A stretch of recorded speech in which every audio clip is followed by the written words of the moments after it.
Fuente, estudiante de maestría de estudios sociales de la línea de estudios laborales de acá de la UAM Iztapalapa.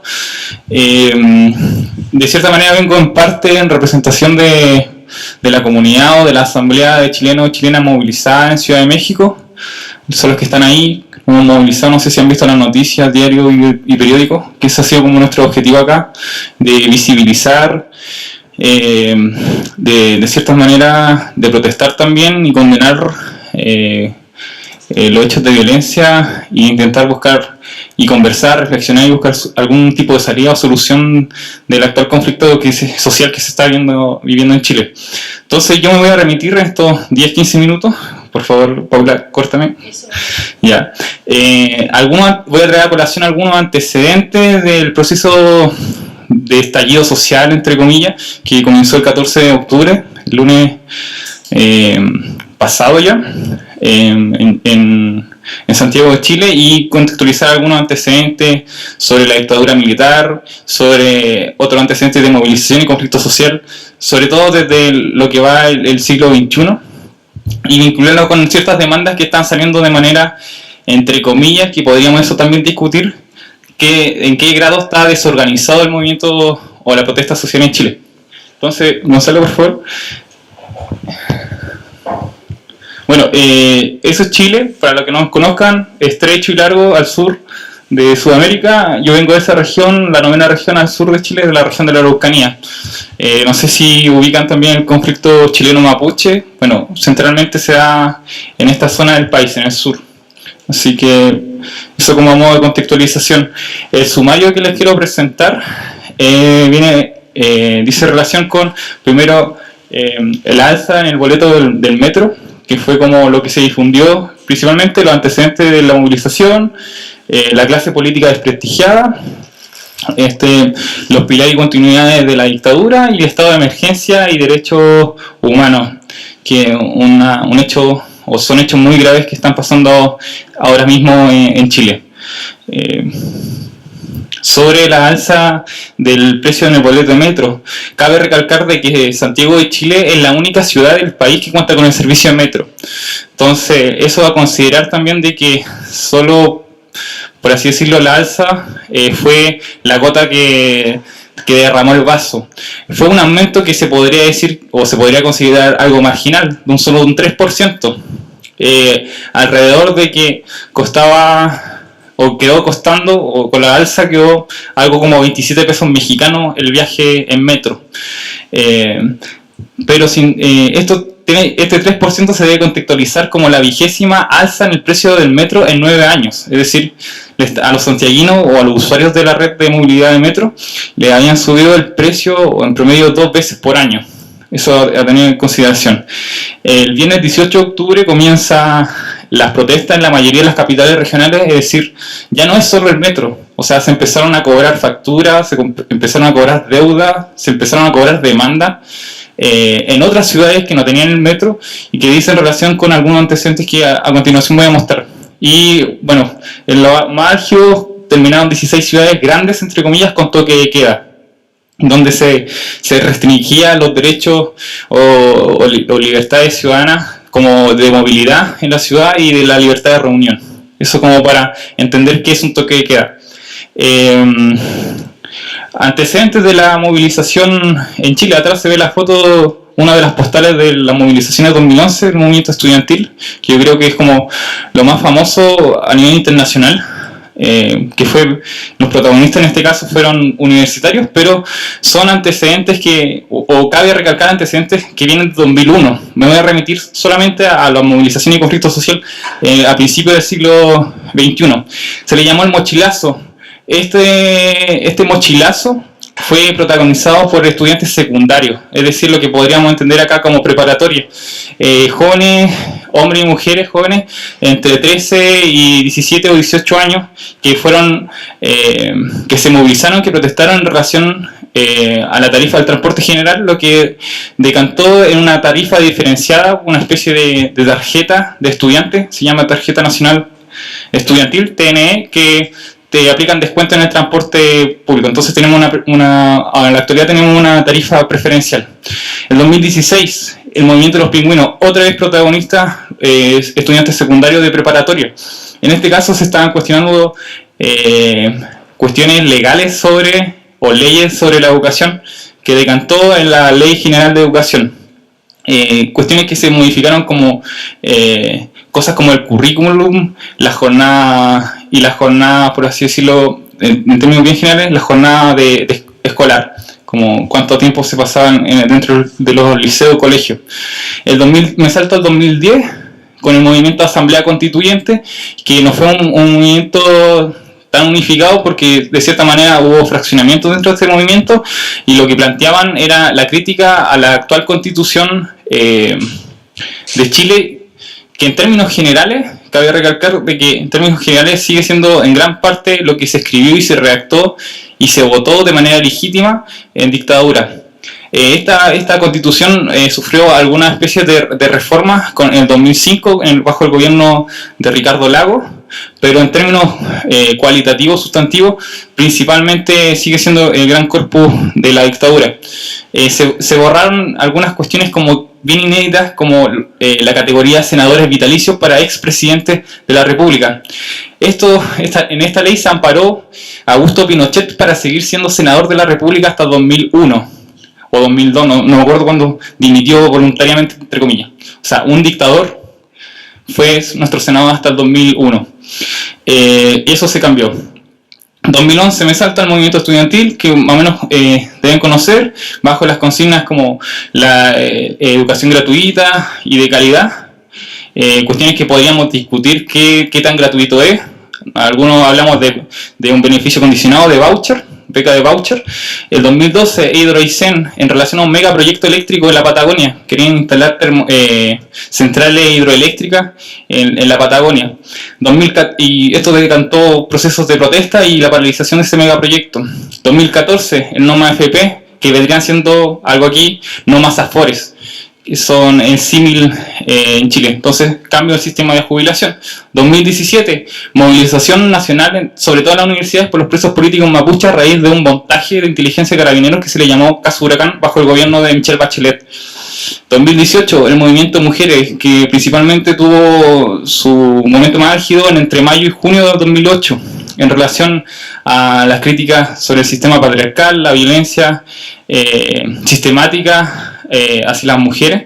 Y el 2019, que ahora vemos como el 14 de octubre, que algunos eventos, por ejemplo, que me parecían bien ilustrativos o bien anecdóticos, que se llamaba a evadir el metro corriendo como Naruto. La siguiente, por favor. La clase política desprestigia. Aquí rápidamente nombro algunos casos controversiales sobre casos de corrupción. El primero, corrupción en licitaciones en el Ministerio de Obras Públicas, que extrañamente no hubo culpables, no hubo pena efectiva. Terminaron con la evidencia que eran computadores arrojados afortunadamente para ellos en el río Mapocho, es un río en la ciudad de Santiago. Justo un domingo en la noche robaron el Ministerio de Obras Públicas y se llevaron la evidencia. 2011, colusión de los pollos, cadena de supermercados con prácticas oligopólicas para ponerse de acuerdo sobre el precio del kilo del pollo. 2014, caso Penta. Este es un conglomerado, un grupo económico que tiene banco y venta de seguro, etcétera, que se ocupaban boletas de honorario ideológicamente falsas para defraudar al fisco y financiar campañas políticas entre comillas, de izquierda hacia derecha. Es decir, se financiaron con estas platas las mismas campañas de Bachelet, también como campañas de políticos de derecha. Milico Gate se llamó corrupción, fraude al fisco, tráfico de armas, tráfico de influencia, etcétera, etcétera, dentro de las Fuerzas Armadas, aún sin pena efectiva. 2017, colusión del Confort. Confort es una marca de papel higiénico en Chile. Prácticas oligopólicas de nuevo en el mercado del papel higiénico por las papeleras, sin pena efectiva, y los condenados terminaron en clases de ética. Y devolviéndonos 3.000. Sí. Y devolviéndonos a nosotros 100 pesos mexicanos como cada uno de los chilenos, a través de una especie de una cuenta de tarjeta de débito, bueno, se nos devolvió 100 pesos mexicanos como indemnización. Y para ello, clases de ética. 2019, algo bien bullado, un viaje a China presidencial, donde el presidente justificó que fuera acompañado por su hijo para pasar tiempo familiar. Cabe recalcar que los hijos ya tienen como 40 años, son profesionales, empresarios, y justamente antes de este viaje estaban consiguiéndose las licitaciones y adjudicándose las licitaciones de distintos servicios públicos y ministerios sobre telecomunicaciones. En este viaje estuvieron presentes en las reuniones sobre negocios con empresarios de telecomunicaciones chinas. Por favor. Algunos pilares y continuidad de la dictadura, que quiero como... lo traigo a colación. Plan laboral, que sería la ley del trabajo, principalmente ligada a 4 pilares de este plan laboral. 1, negociación colectiva a nivel empresa. Se terminó con la dictadura a nivel oficio, la negociación colectiva a nivel ramal. 2, huelga no monopolista, es decir, ningún sindicato tiene la titularidad sindical para negociar. 3, liberalismo organizativo, es decir, en una sola empresa, por ejemplo en la universidad de la que yo vengo, hay alrededor de 2.000 trabajadores y hay 3 sindicatos. Es decir, cada sindicato negocia de manera diferente, en plazos diferentes y en condiciones diferentes. Es decir, si un sindicato se va a huelga, puede seguir perfectamente funcionando la empresa, o en este caso la empresa universidad, sin, por así decirlo, que sea una huelga efectiva. Y 4, despolitización sindical, que se aplicó a leyes constitucionales de que los dirigentes sindicales no puedan, mientras fueran dirigentes sindicales, no puedan optar o a ponerse a disposición de la votación de cargos de elección popular, es decir, diputados o senadores. La administradora de fondos de pensiones, que vendrían siendo la AFORE acá, y datos bien concretos, estos son se crearon en 1980. Si le decimos que acá que las AFORE son un peligro, es de verdad. O sea, ya tenemos varias generaciones de jubilados en Chile en relación a la capitalización individual. El 50% de los jubilados tienen pensiones menores a 3.963 pesos mexicanos. El sueldo mínimo en Chile está alrededor de los 8.500 pesos mexicanos. Pero bueno, acá hay campañas también de que ahorra pesito por pesito, algo así, con música, que no hay que dejar de ahorrar porque eso se va a replicar. El 50% de los jubilados que cotizaron entre 30 y 35 años efectivos en su vida laboral ni siquiera alcanza el sueldo mínimo en Chile. El sueldo mínimo es de 8.500 pesos mexicanos y el 50% de los trabajadores que cotizan casi 35 años efectivamente solo alcanzan una pensión de 7.375 pesos mexicanos. Otro pilar, Constitución Política de Chile, que ya se lo mencionaba, que aún sigue vigente. La siguiente, por favor. Eso es una foto de la transición, Elwin con el dictador aún. Código de Aguas de 1981. Chile es el único país del mundo que tiene todas las fuentes de agua privatizadas. Se separó en dictadura la propiedad de la tierra con la propiedad del agua, es decir, personas pueden tener un campo o un pedazo de tierra, pero si es que pasa un río, tienen un pozo, etcétera, tienen que pagar derechos de agua. O sea, esa agua no se pueden ocupar porque sería robo de agua. Privatización de las empresas públicas en el tema industrial, la azucarera, acero, cobre, entre otras. Las telecomunicaciones también se privatizaron. Hay algunos estudios que, por ejemplo, hablan de que en esta década del 80, cerca del 40% del PIB pasó a manos del 1% más rico en Chile. Privatización de la educación. Solo un 10% de la educación primaria y secundaria es ofertada, literalmente ofertada, por el Estado de Chile. El 90% de educación privada o privada subvencionada. Les traigo un dato, yo soy sociólogo, estudié sociología, y para que se imaginen un poco la deuda que yo tengo, que ni siquiera la he empezado a pagar, los aranceles anuales en sociología van entre los 52.000 pesos mexicanos hasta los 92.000 pesos mexicanos. Solo 3 o 4 universidades en Chile de las 17 ofrecen sociología, son privadas. Entonces estos precios también están aplicados a las, entre comillas, instituciones públicas. Esto entonces podemos multiplicarlo por 5 y agregarle una tasa de interés, por lo menos en mi caso, de un 2% a 15 años. Se podrían dar cuenta de cuánto cuesta estudiar una licenciatura de las más baratas en Chile. Estudiar medicina o ingeniería debe costar unos 2 o 3 veces más caro, ya que los precios de los aranceles en Chile se fijan en relación a la oferta de mercado. Por eso hablamos de que... Sí, gracias. Mar, por favor. Algunas demandas hasta el momento. Renuncia a Piñera. Ahora se está preparando una acusación constitucional. Renuncia a Chadwick, que ayer lo sacaron, que era el Ministerio de Interior y de Seguridad Pública. un encargado de relación pública, el nuevo pacto social, una nueva constitución, no estamos en guerra, la desmilitarización que ya pasó, sacaron los milicos, pero sacaron los militares, pero sigue la represión, nacionalización de los recursos naturales, cobre, litio, agua, glaciares, hasta los glaciares eran vendidos, para que se den cuenta. No más FP, fin a la capitalización individual, educación gratuita y calidad, como hasta el momento demanda más o menos suelta. La próxima, por favor. Bueno, esto, como pasemos a la siguiente nomás, como estas son algunas aspirinas que dio el otro día Piñera,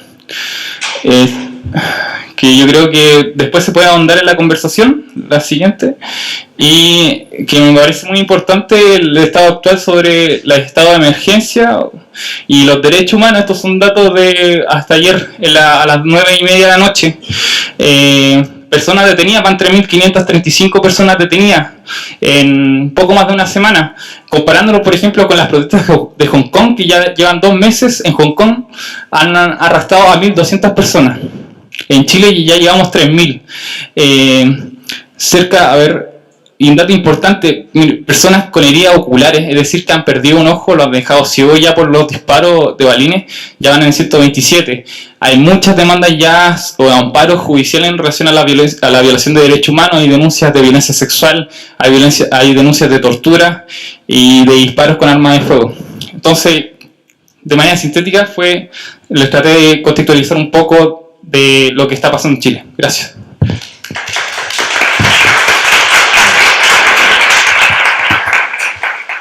Hola, mi nombre es Daniela Cáceres, también soy socióloga de formación, soy doctoranda en sociología de la Universidad Alberto Hurtado. La verdad es que lo que yo les voy a leer es un análisis, pero también un comunicado, tiene hartos fragmentos que escribimos junto a las compañeras de la organización en la que milito en Chile, que es la Red Chilena contra la Violencia hacia las Mujeres, Sexta Región. La idea, además de leer esto, es porque pone hartos antecedentes como para que uno pueda analizar lo que está pasando y también un poco sentir la indignación y comprender la indignación. Bueno, el nombre es No estamos en guerra, ustedes nos vienen violentando, reflexiones desde el activismo feminista y nuestra apuesta por lo común. La noche del viernes 18 de octubre, en la antesala de la situación actual, se podía vivir el caos vial en Santiago. Es cierto, una oleada de violencia estaba comenzando, cuyo preámbulo fueron las imágenes viralizadas de nuestros estudiantes y nuestras estudiantes golpeadas. No obstante, esa noche en particular, se pudo observar pocas situaciones de violencia como las que se han visto a través del lente de los medios en los días siguientes. Entendemos que la violencia opera de forma dinámica y puede progresivamente incrementarse. En palabras simples, no solo fue la violencia física ejercida sobre las y los estudiantes esos días, sino que el marco social previo ya nos golpeaba en la cara. Cerca de 30 años de sordera, ceguera y poca voluntad política, precedidos de una serie de humillaciones y menosprecio. La ministra de Educación nos trató de patipelaos. El ministro de Salud señaló que a la población le gusta hacer vida social en los consultorios, justificando a través del sarcasmo las largas filas de madrugada para acceder a la atención de salud primaria. Y ya en las últimas semanas, aconsejándonos salir de casa 2 horas antes y llegar 2 horas después para que nos salga más barato el transporte público, a lo que se refería el compañero con el alza del metro. Se obviaron paros de profesores, demandas de estudiantes, de pobladores y pobladoras, ambientales, territoriales y feministas, de manera tal que era poco probable que frente a este continuo de violencia no se respondiera con desobediencia civil. Si bien varias y varios podemos leerlo de esta manera, el gobierno no lo ha entendido así. Acusaron logística de organización criminal, en momentos en que no se podía identificar organización coordinada y donde lo que menos hay son criminales. Desde una observación militante señalamos, son vecinas y vecinos, trabajadores, dueñas de casa, estudiantes, jóvenes y artistas quienes desde una intensa rabia han respondido a una profunda crisis. Las noticias que nos llegan a través de medios oficiales vienen en este orden del encuadre del fenómeno. Protesta violenta, vandalismo, restauración del orden, estado de emergencia, toque de queda, protesta social que incrementa su violencia, saqueos, desabastecimiento, intentos de restauración del orden y militarización de las calles. Hoy día Dios también ha entrado en ese juego discursivo, que Dios nos ayude. En cuanto a la comunidad, vecinos y vecinas indignadas porque han destruido sus medios de transporte, porque han saqueado los supermercados, algunos negocios locales, porque han quemado lugares donde trabaja gran parte de la población local. Sin embargo, más allá del cerco comunicacional, a través de redes sociales, nuestros contactos de compañeras y compañeras involucrados en las luchas sociales por una sociedad más justa, no desde la semana pasada, sino desde hace años, nos muestran la represión extrema. Compañeras y compañeros detenidos, desaparecidos, violentados sexualmente, niños golpeados, niñas baleadas, asesinatos en manos de fuerzas policiales. Pero también, en clave de esperanza, vemos a compañeros y compañeras desplegando cadenas de solidaridad, vecinos y vecinas reencontrándose, quienes después de llevar tiempo habitando un mismo lugar y apenas hablándose, hoy comparten el ruido del cacerolazo, conversan y comparten su indignación, lo enmarcan como una injusticia social, le otorgan un sentido colectivo y se dan cuenta que no es un problema de ellos, no es un problema de sus familias, es estructural. Así como para nosotras, las feministas, es tan relevante que lo personal es político, hoy ese mensaje tiene un sentido amplio y apostamos por que se haga expansivo. Vemos aparecer el horizonte de lo común, ese del que la Federici nos habló. El horizonte de lo común con todas, todos y todes siendo parte de este, doblegando el destino que su despojo nos quiso imponer a través de la Constitución, que dicho sea de paso nos dejó el dictador, y que venía funcionando con éxito. Este cambio de timón ha sido sorpresivo y sorprendente, no porque no hubiese malestar, ni demandas, ni respuestas que dar a tanta imposición, sino que porque la gota que rebasó este vaso, nuestro vaso, pudo haber sido controlada, mediada, tuvieron días para hacerlo, y no lo hicieron. Frente a la indignación social no hubo respuesta política, hubo represión. Las organizaciones, a través de medios alternativos, reclaman asamblea constituyente. Y esas personas que nunca se lo plantearon, al menos ahora sí les hace sentido. Toman sentido las demandas levantadas y trabajadas desde hace años por grupos minoritarios y organizados en el país. No más AFP, rebajas de tarifas de transporte, aumento de sueldo mínimo, disminución de horas de trabajo, estatización de empresas, fin al lucro en la salud, en la educación, etc. Se buscan demandas y petitorios como necesidad ante la contingencia. Al parecer, nuestras demandas no estaban fuera del orden de la realidad ni del sentir de la ciudadanía que hoy, ante tanta injusticia, ha juntado rabia, ha disipado frustraciones, ha salido del closet del miedo y está en las calles, en las universidades, lugares de trabajo y poblaciones enfrentando de manera colectiva y en desobediencia civil la violencia estatal. Si bien hay una serie de hechos relacionados con el fenómeno de la violencia que no podemos justificar ni romantizar,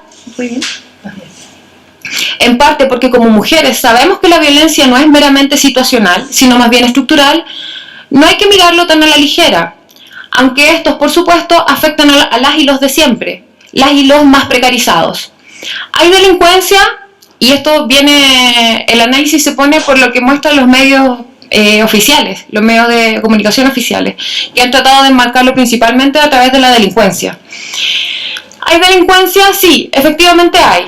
¿Ha habido robos en almacenes? Sí, efectivamente ha habido. ¿Se han destruido cosas del uso público? Sí, se ha hecho. Pero frente a ello, dos cosas en dos niveles de análisis diferentes. La primera, los niveles de delincuencia, la pasta base en las poblaciones, ¿no tienen acaso que ver con el neoliberalismo que nos impusieron? Con el escaso acceso a la educación, con los bolsones de miseria, con el escaso acceso a la salud, con la precarización del trabajo, con la naturalización de la violencia, las miserables pensiones, etc. Y estamos hablando de la delincuencia del pobre, porque como contaba también el compañero, a los ricos que ejercen un delito pero de cuello y corbata, a ellos no se les juzga, justamente se les envía a hacer clases de ética. Además, si incluso pensamos que la quema de un supermercado está cubierta por seguros, mientras que la colusión de las farmacias asesina a personas, las empobrece y nadie tiene seguros cubiertos. Segundo, ¿por qué habiendo tanto militar y carabinero en la calle no están resguardando ciertos espacios, los metros por ejemplo? ¿Acaso son simplemente jaurías policiales que defienden la noción del orden de la élite de nuestro país y lo hacen con alevosía porque pese a sus sueldos de hambre tienen garantías sociales aseguradas como la salud y las jubilaciones, que nosotras y nosotros no tenemos y que de paso son condiciones que facilitan el trabajo ideológico que se realiza con ellos desde cachorros? También, como decía el compañero, los militares tienen pensiones aseguradas, tienen un sistema de seguridad social que nosotros no tenemos y que se nos despoja con este lenguaje en el cual no están incluidos los derechos sociales y que se instaura con el régimen neoliberal y que privatiza efectivamente todo aquello que puede ser observado desde la óptica de los derechos sociales. El gobierno no ha ofrecido ningún diálogo político, ha sido un inepto, mientras que el pueblo se organiza, se articula, se representan en ciertos liderazgos y exigen desde la renuncia de Piñera hasta la Asamblea Constituyente. Las organizaciones sociales están levantando propuestas de cómo volver a parar nuestra sociedad, aunque estamos más de pie que en mucho tiempo. Parece ser un momento bello dentro del caos, y aunque tenemos miedo, sobre todo quienes vivieron la dictadura militar, porque ahí el miedo está muy presente, es de las pocas veces que pareciera que se abren caminos alternativos para construir una sociedad más justa. Caminos que nos ponen contentas, pero también nos preocupan. ¿Estamos preparados para que esta acumulación de fuerzas sociales tenga un objetivo claro? ¿Tenemos articulación y coordinación frente a lo que está sucediendo?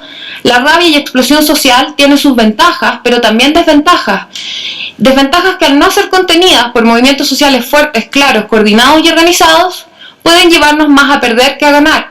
Esperamos profundamente que, así como se dice en el fútbol, no seamos los que jugaron bien y perdieron.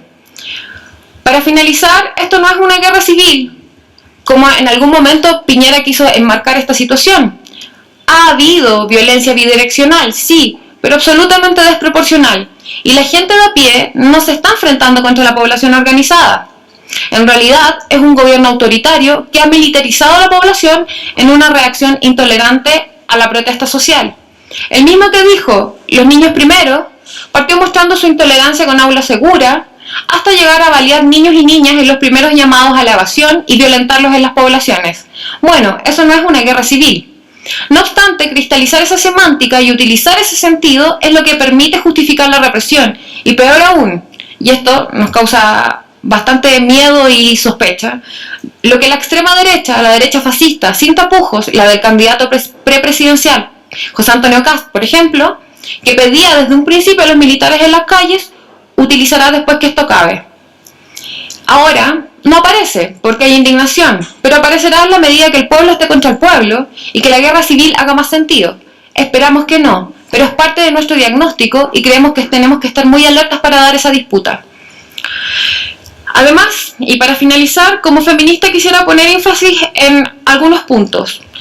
Cuando terminó la dictadura, en el tránsito a la democracia, los militares realizaron un pacto de silencio. No hubo justicia en términos de toda la tortura y los asesinatos que existieron y quiénes eran los responsables. Es por eso que el concepto de impunidad está muy presente en nuestra democracia. Una impunidad en la cual tiene responsabilidad el Estado, porque en el fondo el Estado lo que hace es generar una señal de que se pueden generar cosas, pueden pasar cosas y puede seguir pasando y el Estado no se va a hacer responsable. Hoy día existe una sensación frente al concepto de impunidad diferente, porque ya se vivió, de manera tal que cuando intentan normalizar la situación, las personas traen a su discurso, traen a la cotidianidad y decir, no, esta situación no puede ocurrir de nuevo, no podemos restabilizar el orden y volver a la normalidad como si nada pasa, y como tratan de enfocarlo en los medios oficiales, luego de que hayan violaciones, vejaciones sexuales, desaparecidos, asesinados. Hoy la impunidad es una potencia política, hay una población que está apelando por la justicia. Y las respuestas políticas frente a esto han sido complejas.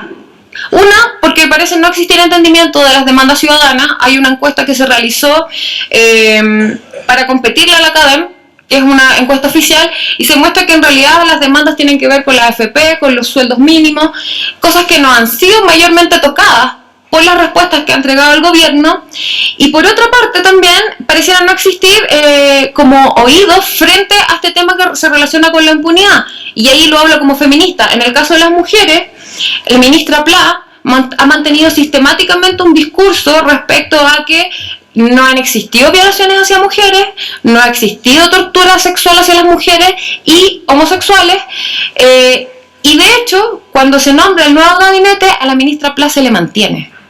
O sea, de manera tal que lo que vemos es una sordera y una ceguera que, claro, puede ser una estrategia ideológica por parte del gobierno, pero también es con un análisis que no da más allá y que también tiene que ver con el cuánto vamos a ceder. Vamos a ceder un poquito, pero no vamos a ceder tanto. Eso. Muchas gracias. El por qué ahora, bueno, ya fue muy bien expuesto al principio. el peso de la dictadura se vivió de dos formas en Chile, ¿no? Por un lado, el peso vía miedo, el peso físico, el peso del cuerpo, por la brutalidad que implica la fuerza de la dictadura, pero también se vio como un modo de vida, ¿no? Ese modo de vida es un modo de vida neoliberal. Y acá fue planteado de manera muy clara, es decir, un estudiante de mi país, de una universidad estatal, en una carrera de humanidades o ciencias sociales, es decir, carreras que no son, o artísticas, carreras que no son bien vistas por la sociedad, ¿sí? Paga del orden de $5.000 o algo más, ¿no?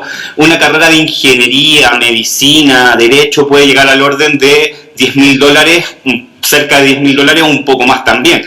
Eso hablando de las universidades estatales, públicas, ¿no? Entonces, si ese es el costo de la universidad, nadie puede acceder a ella desde las clases medias y clases bajas, por lo tanto tienen que acceder a ella mediante un crédito, ¿no? Ese crédito es dado desde el 2006 en adelante, dado por la banca. Es decir, a mí, claro, el Estado me da eso, la banca me da ese crédito con el aval del Estado, pero yo estoy estudiando gracias a que me endeudo, ¿no? La constitución de la figura del deudor es fundamental en mi país, ¿sí? El deudor en salud, el deudor en educación, el deudor en servicio. Es tan paradójico la brutalidad del neoliberalismo chileno que la gente, para cubrir deudas de un sector, le pide a otro sector. Le pide al retail, por ejemplo. Y después, para pagarle al retail, le pide al banco. Y para pagarle al banco, le pide a alguien más. Entonces, la dinámica de la deuda está ahí presente. Lo digo porque a mí me gustaría resaltar una cuestión importantísima que de alguna manera no salió tan presente en lo que dijeron. ¿Por qué ahora? ¿Sí? Porque de alguna manera estábamos naturalizados con esto, este modo de vida neoliberal. Y el alza de pasaje ocurrió una semana previo a los disturbios. ¿Sí? Entonces, ¿por qué ahora? Y el por qué ahora tiene que ver con la incompetencia del gobierno. ¿Sí? Una variable muy importante para entender por qué estalló la cuestión tiene que ver con la incompetencia del actual gobierno de Chile, ¿no? de Sebastián Piñera, la derecha. Porque la derecha, a diferencia de la concertación, a diferencia de la nueva mayoría, es tecnócrata, eso es igual, ambos son tecnócratas, pero si no tiene las armas de la técnica, tiene las armas de la represión. En cambio, la concertación a la nueva mayoría tiene a la política. ¿Qué hizo la derecha? Sacó a la política del juego e invitó a las fuerzas militares, a las fuerzas policiales a reprimir, ¿sí? Más toda una cuestión medial, todos los medios que trabajan en función de la política, de la élite, ¿no? De la clase alta, están ahí mancomunados, están interseccionados, ¿no? Tienen vínculos, fueron construyendo toda una política del miedo. ¿Sí? Toda una política de la criminalización, ¿no? Y empezamos a ver todos los días en la televisión, en los medios de prensa escrito. La radio es la más decente, ¿no? Empezamos a ver pánicos morales. El criminal, el vándalo, el delincuente, se va a arder Chile, ¿sí? Y por eso es que el presidente señala la cuestión de la guerra. Y la cuestión de la guerra es eso, ¿sí? Es eso, es la renuncia de la política. Es sacar a los militares a la calle y ahí el espectro de la dictadura vuelve a aparecer. Es decir, se revincula la saturación del neoliberalismo más el miedo. Lo que no sabía Piñera, o no tenía muy claro, es que está tratando con otra generación que ya no tenía tanto miedo. ¿Sí? Entonces, aquí viene el otro factor que quería colocar yo en el tapete. ¿Por qué ahora? Dignidad. ¿Sí? La gente empezó a sumarse a las protestas, empezó a sumarse a acompañar a los estudiantes, porque esto lo organizaron los estudiantes, cuando las estaciones del metro se empezaron a cerrar, ¿sí? Y les abrieron solo un canal para poder pasar. Entonces gente que sale de sus trabajos a las 6:30 de la tarde, que entran a las 7:30 o 8 de la mañana, por lo tanto se están movilizando desde las 6 de la mañana, es decir, 12 horas para poder recién salir y empezar a ir a su casa, iban a empezar a llegar a las 9 de la noche o 10 de la noche porque el metro o estaba cerrado o no se podía acceder o algo estaba pasando, ¿no? Y eso tenía que ver con la represión y con la criminalización. Entonces la gente se empezó a sentir indigna, se sintió humillada. ¿Cuál fue la respuesta a eso? La salida a la calle, la explosión. Y subimos desde el metro a las calles. Y la gente empezó a salir a la calle y empezó a repletar las avenidas, pero con un movimiento inorgánico. ¿Sí? Fue un estallido social. ¿Sí? No son 30 pesos, son 30 años. Fue la consigna inicial. Acompañada del Chile se cansó. ¿Qué fue el Chile se cansó? Eso. Basta de abusos, basta de humillaciones, basta de no reconocimiento, basta de atropello, basta de explotación. Dignidad. Es una explosión que está anclada en emociones morales. Dignidad. ¿Sí? Entonces, ¿por qué explota en ese momento? Mi hipótesis va por ahí, no tiene que ver con una cuestión que va muy dado a recuperar la dignidad, ¿no? Que no nos traten así. ¿Sí? Eso en un primer momento. ¿Qué demandan? Inicialmente la demanda era esa, no más abuso, dignidad, trátenos bien, ¿sí? Reconozcan, tienen deudas con nosotros, no nosotros tenemos deudas con ustedes, ustedes nos adeudan a nosotros, ¿sí? Porque nos han maltratado durante 30 años. 30 años, nótese, no es la cuenta de la dictadura, es la cuenta de la democracia. Los hijos de la democracia le están cobrando a la democracia, no le están cobrando a la dictadura. Y eso es importante. Eso tiene que ver con la cuestión de la nueva generación, ¿no? Entonces, ¿cuál era la demanda en particular? ¿Cuál es la demanda en particular? Al principio esa, es una demanda de dignidad, ¿sí? ¿Cómo nos responden? Matándonos, golpeándonos, ¿sí? Apresándonos. Entonces, mucha gente que ve cómo golpearon a su hijo, cómo golpearon a su sobrino, cómo golpearon a su hermano, cómo golpearon a su tío, ¿sí? A su tía, a su madre, ¿sí? Esa cuestión es muy importante, porque la gente, igual que el 2011, la gente que es consumidora, ¿no? Estos deudores, estaban en la calle. La gente más adulta con cacerolazo, muy pasiva. La gente más joven, más agresiva, porque lo estaban tratando de manera agresiva. ¿Sí? La gente más popular, que es la que más rabia tiene, respondiendo con violencia si no conocen otro lenguaje. ¿Sí? Chile está subsumido en violencia estructural. Entonces, no vengan a pedirle hoy día a la gente humilde, a la gente pobre, que ponga el uso de la razón pública. ¿Sí? Se los maltrataron durante 30 años y los siguen maltratando. Entonces, por ahí empiezan a explicarse un poco las cosas. Las demandas entonces inicialmente fueron eso, porque el movimiento era inorgánico, no había fuerza política detrás, entonces recién empieza a encauzarse, y se empieza a encauzar con la idea del nuevo pacto social. Entonces, al Chile se cansó, se le agrega el Chile se despertó, y en eso estamos hoy día, ¿no? Estamos en un momento en que la ciudadanía quiere regresar la política al juego. Entonces surgen los cabildos, ¿no? Los cabildos ciudadanos, empezamos a discutir la idea del nuevo pacto, ¿sí? Y el nuevo pacto, para mí, ¿no? No estoy en Chile, pero para mí tiene 3 pilares, y son estos 3 pilares los que se están discutiendo. El primero está asociado a la dignidad, y es justicia social, es igualdad, ¿sí? Y está ligado a la desmercantilización de la sociedad. Es decir, que la sociedad chilena no sea tan neoliberal. No sé si es que no sea neoliberal, no creo que estén pidiendo eso, pero que no sea tan neoliberal, que sea más justa e igualitaria. ¿Sí? Eso como primer hito. La segunda, la cuestión de la Constitución. Una nueva Constitución. Porque en mi país, volvemos a la cuestión de la dictadura, la Constitución política que ha imperado en la democracia es la dictadura. ¿Sí? Nuestra Constitución política es hija de la dictadura. ¿Sí? Por lo tanto, la democracia es hija de la dictadura, está anclada en una constitución dictatorial. Entonces aparece esta nueva idea de nueva constitución. Y la tercera, que me parece muy importante, que Daniela acaba de poner en el tapete, no impunidad. El espectro de la dictadura opera en ese aspecto, pero la gente hoy día, como es otra generación, no se va a quedar callada. No quieren impunidad, quieren justicia, quieren derechos humanos. Entonces, no basta con sacar a los militares de las calles, hay que juzgarlos. No basta con sacar a la policía de la calle, hay que juzgarlos. ¿Sí? Entonces, la gente no va a parar hasta que no se instituyan ese tipo de cosas. Y hoy día tenemos, junto a las protestas sociales, junto a la masividad de las protestas, tenemos cabildos, tenemos grupos de personas que se están autoconvocando y están discutiendo cómo encauzar políticamente la cuestión. No se ha logrado, estamos en ese proceso desde el día de ayer, pero va por ahí el asunto, ¿no? ¿Qué es la diferencia respecto de otra? Es más o menos el relato que acabo de hacer, ¿no? Esa narración que acabo de presentar. En primer momento, una explosión masiva. ¿qué lo diferencia, por ejemplo, del 2011 o del 2006? Que aunque logró mucho apoyo ciudadano, estuvo anclado en un sector social, los estudiantes. Esta cuestión es del pueblo, esto es ciudadano, ¿sí? Y por eso es inorgánico. Y por eso son flujos de fuerza, por eso son explosiones, ¿sí? No se está organizando todavía, pero en eso va. La segunda cuestión que lo diferencia es el pseudo estallido, ¿no? La velocidad. Sí. El 2011 fue un proceso.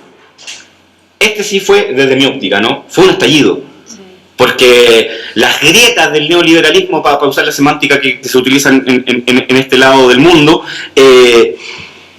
colapsaron, se empezaron a abrir, ¿sí? Entonces la gente salió a expresar su rabia. Pero ¿cuál también es la otra diferencia que yo veo? Esta potencia de autoorganización, ¿sí? No es un rechazo completo a la política, ¿sí? No es un rechazo completo a la política, pero sí es mucha desconfianza, ¿sí? Esta vez es con nosotros. Esta vez no hay alza de manos, esta vez no hay ustedes lo hacen ahí, nosotros nos vamos para la casa. Esta vez es con nosotros. Y ese punto a mí me parece sumamente importante. Y por último, ¿cuáles serían los efectos que uno podría ver hacia el mundo, ¿no? Aprovechando que estamos aquí en México y por eso me interesa la conversación, y particularmente en la región, es que lo que sucede en Chile rompe el imaginario de América Latina con Chile, ¿sí? El buen compañero, no el buen compañero, el mal compañero, pero el buen alumno, ¿no? Este que se sienta adelante, ¿sí? El chico ordenado, al que le va bien, el que crece, el que logra el desarrollo, ¿sí? El presidente Piñera, antes de que pasara todo esto, 3 días antes, se pegó una entrevista en un medio de comunicación chileno y habla del oasis chileno, comparándolo con la crisis en Perú, la crisis política en Perú, la crisis social en Ecuador, ¿sí? ¿Sí? Un gobierno de ultraderecha en Brasil. Entonces dicen, acá estamos súper bien, hay crecimiento, hay orden. Menos de una semana después, el oasis se transformó en un espejismo. Y lo bueno de eso es que ustedes, América Latina y el mundo, ya empiezan a ver que Chile no es el modelo. Chile no es la solución, ¿no? Y ese me parece el principal aporte hacia afuera de lo que acaba de suceder en Chile, ¿no? El imaginario del Chile exitoso se difuminó.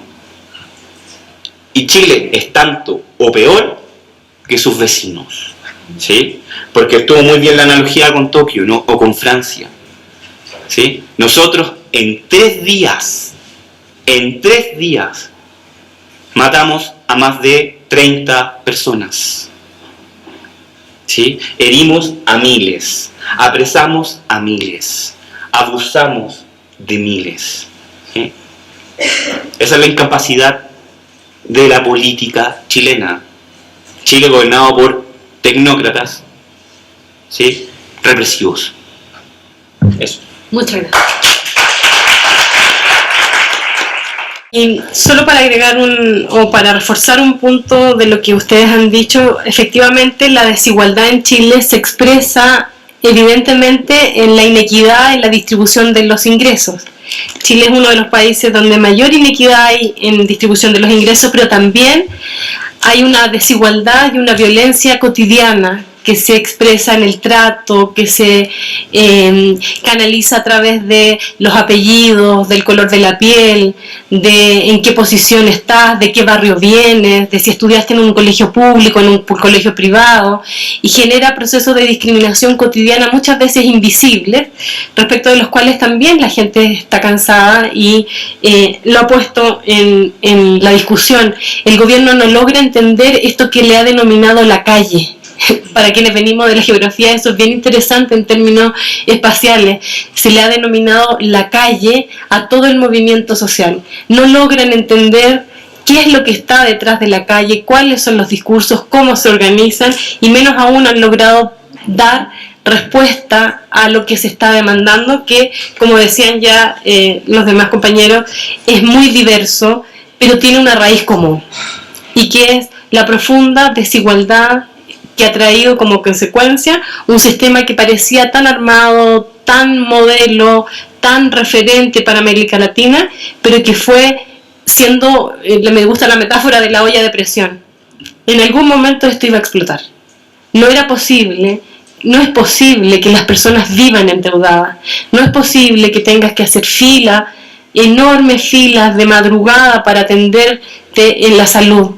Esperar meses para lograr tener una operación que muchas veces juega con la vida de las personas. Esperar años de trabajo para tener una pensión que es absolutamente insignificante. Imagínense que ni siquiera alcanza al sueldo mínimo y trabajar 30, 35 años para recibir eso. Y lo otro interesante también es que eso ha hecho perder el miedo. Era increíble para mí que yo nací en el año 73, es decir, yo soy hija de la dictadura, que vivimos el miedo de los militares en la calle, que la sola presencia de un militar significaba que uno tenía que esconderse. Hoy día coexiste esos militares con bailes, con cantos, con juegos de fútbol, con gritos, de manera que hay algo que se ha perdido ahí también que es muy importante.